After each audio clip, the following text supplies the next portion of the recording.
செங்கல்பட்டு மாவட்டம் மதுராந்தகம் அருகே தேசிய நெடுஞ்சாலையில் 2 இடங்களில் வாகனங்கள் மோதி விபத்திற்குள்ளான சம்பவம் பரபரப்பை ஏற்படுத்தியுள்ளது. கூடுதல் விவரங்களை செய்தியாளர் செந்தில்குமார் வழங்க கேட்கலாம். செந்தில்குமார் வணக்கம். இந்த விபத்தின் சேத விவரங்கள் என்னென்ன? யாருக்கேனும் காயம் ஏற்பட்டிருக்கிறதா? தற்போதைய நிலவரம் என்ன? செங்கல்பட்டு மாவட்டம் மதுராந்தகம் அடுத்த கருங்குழி பகுதியில் சென்னை திருச்சி தேசிய நெடுஞ்சாலையில் முன்னே சென்று கொண்டிருந்த கார் மீது பின்தொடர்ந்து வந்த கனரக வாகனம் லாரி மோதிய விபத்தில் அதிர்ஷ்டவசமாக யாருக்கும் எந்தவித காயமின்றி உயிர் தப்பினர். ஆனால் இந்த விபத்து காரணமாக சுமார் 1 கிலோமீட்டர் அளவில் போக்குவரத்து நெரிசல் காணப்பட்டது. அதே போல மற்றொரு இடமான மேட்டுப்பாளையம் என்னும் இடத்தில் சென்னையில் இருந்து திருச்சி மார்க்கமாக சென்று கொண்டிருந்த லாரி பின்னால் பால் பாக்கெட்டை ஏற்றி சென்ற மற்றொரு லாரி மோதி விபத்துக்குள்ளானது. இந்த விபத்தில் பால் பாக்கெட்டை ஏற்றி வந்த லாரியின் முன்பகுதி முழுமையாக சேதமடைந்ததால் அதில் லாரி ஓட்டுநர் பலத்த காயத்துடன் வாகனத்தில் சிக்கிக் கொண்டார்.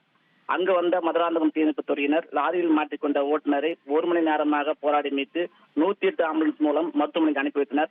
இந்த 2 இடங்களில் ஏற்பட்ட வாகன விபத்தால் சென்னை திருச்சி தேசிய நெடுஞ்சாலையில் கடும் போக்குவரத்து நெரிசல் ஏற்பட்டு சுமார் 1 மணி நேரத்துக்கு மேல காணப்பட்டது. ட்ரெண்ட ஃப்ரெண்ட் ஆக்கிக்கோங்க.